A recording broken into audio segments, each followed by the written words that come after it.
একটা মেয়ের যখন বিয়ে হয়ে যায় তার নিরাপদ স্থান হলো তার স্বামী।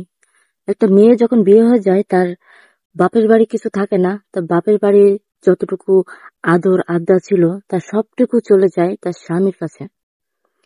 নিরাপদ স্থান হচ্ছে তার স্বামী। সেই স্বামীর কাছে যদি সেই মেয়েটা যন্ত্রণা পায়, কষ্ট পায়, তাহলে তার জীবনটা জাহান্নাম আর নরক হয়ে যায়। তো বন্ধুরা, ঠিক এমন একটা ঘটনা ঘটে গেছে। সে ঘটনাটা হলো স্বামীর হাতে স্ত্রী খুন। এটা 17 বছর আগে হয়েছে, এখনো হচ্ছে।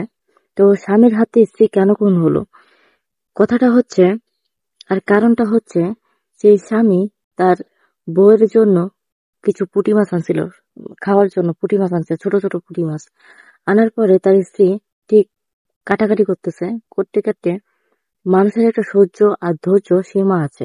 কিছু কিছু পুরুষ মানুষ এমন আছে, হাতে মারে না ভাতে মারে, কথাই মারে না, না ওই যে লাঠি দিয়ে মারে না, মুখ দিয়ে মারে বা কথা দিয়ে মারে।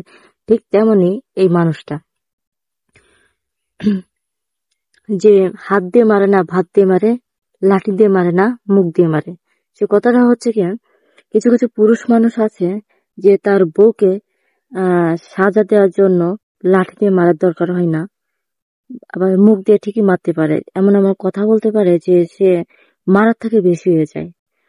তো তেমনি সে কিছু কিছু পুরুষ মানুষ আছে তার বউকে সাজা দেওয়ার জন্য বা বউকে হেনস্থন করার জন্য সংসারে যে ছোট ছোট পেঁয়াজ আছে অনেকগুলা নিয়ে আসে, তারপরে ছোট ছোট মাছ আছে হিসাব ছাড়া নিয়ে আসে।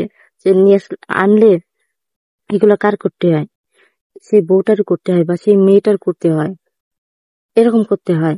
এরকম অনেক অনেক পুরুষ আছে যে তার বউকে এইভাবে হেনস্থন করে, যে তোরে আজকে কিছু করতে পারলাম না, মারতে পারলাম না, যে সমাজে কি বলবে, যা লোকে দেখলে কি বলবে, তাই এতগুলা করে করে এমন করে।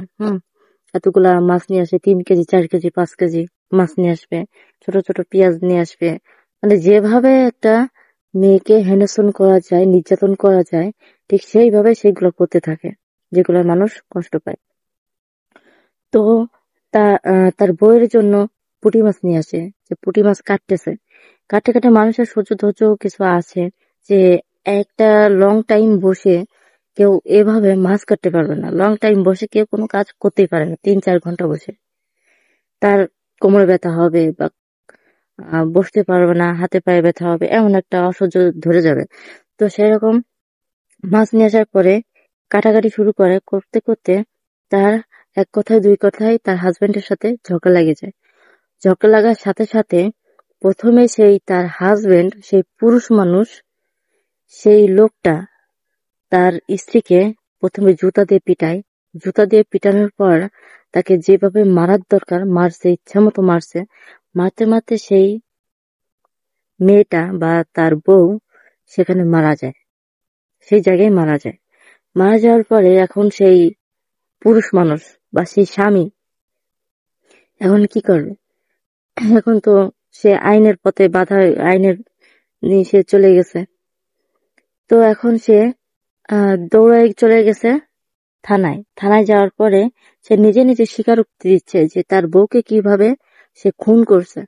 সে প্রথমত সে কথা কইলো যে আমার বউকে আমি প্রথম জুতা দিয়ে পিটাইছি। তো আমি এই কথাটা বলবো যে যে মেয়েটা বাপ মা তার ফ্যামিলি সবাইকে ছাড়ে দিয়ে তোর হাত ধরছে বা তোর সাথে বিয়ে দিছে, দেওয়ার পরে তোর প্রথম আহ যে আশ্রয় হচ্ছে তার স্বামী। তার প্রথম যে মানুষ বিপদ আপদ পড়লে যখন যখন একটা মেয়ে যখন ছোট থাকে বা বাপের বাড়িতে থাকে, তখন সে বিপদ আপদ পড়লে প্রথম ডাকে তার মা বাবা ভাই বোনদেরকে, তার ফ্যামিলিকে ডাকে। কিন্তু যখন বিয়ে হয়ে যায় তখন তার প্রথম আশ্রয়, প্রথম উম কি বলে নিরাপদ স্থান হচ্ছে তার স্বামী। কিন্তু সেই স্বামী যদি বুক না দিয়ে যদি পিঠ ঠেকায় দেয়, তাহলে সেই মেয়েটা কোথায় যাবে? আর তাকে যদি এইভাবে অত্যাচার করা হয় তাহলে সে কোথায় যাবে? একটা জিনিস বুঝি না, যে যে পুরুষ মানুষটা বিয়ে করে তার সংসারে তার ভাই বোন মা বাবা তো সবাই আছে, বিয়ের আগে তো তার ফ্যামিলিতে সবাই থাকে।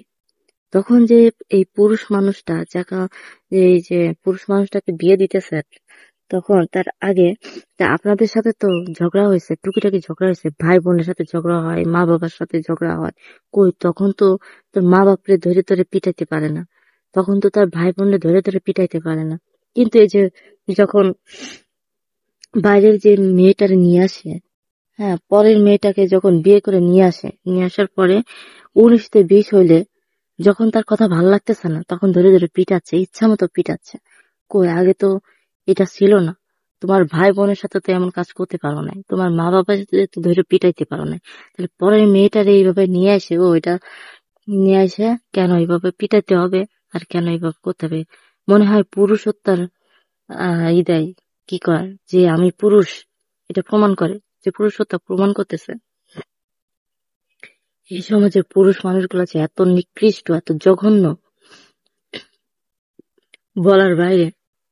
আর যে পরিবারে এরকম হয় যে তার বাবা মা প্রতিবাদ করে কি না করে সেটা আমার জানা নাই, যদি প্রতিবাদ করে ওই সেই তার সন্তানের প্রতিবাদ যদি করে যে আমরা তো এরকম করি, আমার সাথে তো ঝগড়া হচ্ছে, তোর বোন তোর সাথে ঝগড়া করতেছে, তো কথাই ই করতেছে না, তুই রাগ করতেছিস, কই আমাদের তো ধরে পিটাস না কেন? তোর বোন এরকম করতেছে, তোর বোনের তো ধরে পিটাস না, তোর ভাই তোর সাথে তর্ক করছে, তোর ভাইয়ের কথা ভালো লাগেনি, কই তাকে তো ধরে পিটাস না। তাহলে কেন পরের মেয়েটাকে নিয়ে আসে ধরে ধরে পিটাইতে হবে, এভাবে মৃত্যুর দিকে ঠেলে দিতে হবে, এত নির্যাতন কেন করতে হবে? এই সমাজের মানুষগুলো একেবারে জঘন্য, নিকৃষ্ট জঘন্য মানুষ। এই সমাজের পুরুষ মানুষ, সব পুরুষ যে একরকম তা না। কিছু কিছু পুরুষ মানুষ আছে যে মেয়েদেরকে একেবারে নিচু চোখে দেখে, যে মেয়ে সে যে একটা মানুষ সেটা হয়তো ভুলে যায় যে সে একটা মানুষ, আর তাকে তো আল্লাহ তাআলা সৃষ্টি করছে। ওই মানুষটারে যে পুরুষ মানুষ আল্লাহ তাআলা সৃষ্টি করছে, এই পুরুষ মানুষটাকে যদি মেয়ে বানায় পাঠাইতো, আর যদি তার হাজবেন্ড এইভাবে নির্যাতন করতো তাহলে বুঝতো। বা তার বোনকে, সে যেমন একটা পরের মেয়েকে নিয়ে এসে এভাবে নির্যাতন করে, ঠিক তার বোনকে যদি তার হাজবেন্ড এইভাবে নির্যাতন করতো তাহলে সে বুঝতে পারতো যে নির্যাতন কেমন লাগে আর মানুষের হাতে মার খেতে কেমন লাগে।